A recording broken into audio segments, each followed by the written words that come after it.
Hi മക്കളെ, ഗുരുവായൂരപ്പൻ്റെ ഒരു നാമം ചൊല്ലി നമുക്ക് തുടക്കം കുറിക്കാം.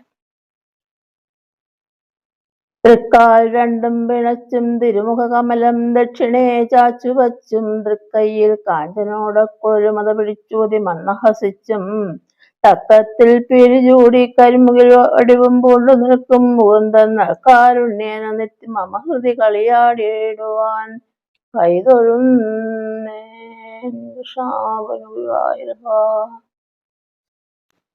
ഞാൻ കുറൂരമ്മയുടെ ഒരു കഥയാണ് പറയാൻ പോണത്. അമ്മയുടെ ജനനം വെങ്കടാശ്ശേരി ഗ്രാമത്തിലാണ്.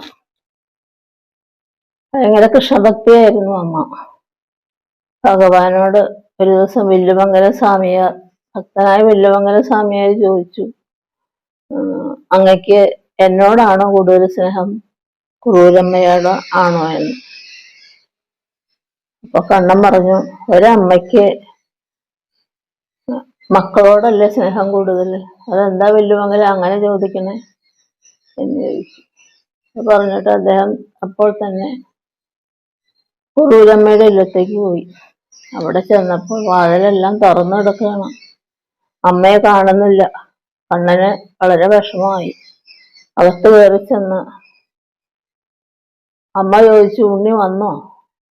എനിക്കിത് വെള്ളം കുടിക്കണം എന്ന് അമ്മ പറഞ്ഞു. ഇതിനടുത്തുള്ള പൂജയിൽ നിന്നും പോട്ടു ചുണ്ടിയിൽ കുറച്ച് വെള്ളം എടുത്ത് അമ്മയുടെ അടുത്തേക്ക് വന്ന് അമ്മയെ താങ്ങിയിരുത്തി. കണ്ണന്റെ ദേഹത്തേക്ക് അമ്മ ചാരിയിരുന്നു. കണ്ണൻ അമ്മയെ മടിയിൽ കിടത്തി. കണ്ണ, വിഷ്ണുസഹസ്രനാമം ചൊല്ലൂ എന്ന് ചോദിച്ചു.